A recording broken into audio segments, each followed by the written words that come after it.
Friends ఈ పిల్లలిద్దరూ బేకరీకి వచ్చి అన్నయ్య కేక్ పీస్ ఎంత అంటే 30 రూపీస్ అని చెప్తాడు. అమ్మో 30 రూపీసా అన్న, మరి చాక్లెట్ ఎంత అన్న అని చెప్పి అడిగితే 5 రూపీస్ అని చెప్తాడు.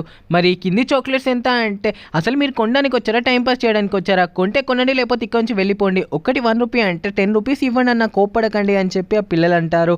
దాంతో అతను ఆ చాక్లెట్స్ ఇవ్వగానే ఆ పిల్లలు చాక్లెట్స్ తీసుకొని అక్కడ నుంచి వెళ్ళిపోతూ ఉంటారు. మళ్ళీ తిరిగి వెనకకి వచ్చి ఇదిగోండి అన్న ఒక చాక్లెట్ మీరు తీసుకోండి అంటే, ఈ చాక్లెట్ ఎందుకని నాకు ఇస్తున్నారు అని చెప్పి అడిగితే, ఈ రోజు మా నాన్న బర్త్డే అందుకే అందరికీ చాక్లెట్స్ పంచుతున్నామన్నా, ఏ చాక్లెట్ బాగుంటుందో మాకు తెలియక మిమ్మల్ని అడుగుదామంటే మీరు కోపంగా ఉన్నారు, మిమ్మల్ని డిస్టర్బ్ చేసినందుకు సారీ అన్న అంటే, పిల్లలు ఇలా రండి ఈ కేక్ని తీసుకొని వెళ్ళి మీ నాన్నతో కలిసి మీరు సెలబ్రేట్ చేసుకోండి అంటే, నాన్నకి కేక్ అంటే చాలా ఇష్టం ధన్యవాదాలు అన్న అని ఆ పిల్లలిద్దరూ అక్కడ నుంచి వెళ్ళిపోతారు.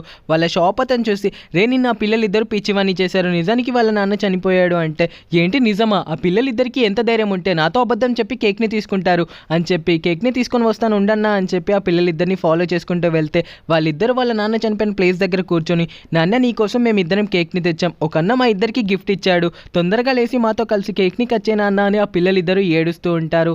అతను వెళ్ళి ఏమైంది బేటా అని చెప్పి అంటే, అన్న మేము నాన్న కోసం కేక్ని తెచ్చిన కట్ చేయడానికి కూడా లేవట్లేదు అని చెప్పి ఆ పిల్లలిద్దరూ ఏడుస్తే వాళ్ళిద్దరిని దగ్గరికి తీసుకుంటాడు. ఈ వీడియో నెక్స్ట్ ప్లీజ్ సబ్స్క్రైబ్ చేసి ప్లీజ్ మీ పేరెంట్స్ని ఎప్పుడు ఇబ్బంది పెట్టకండి.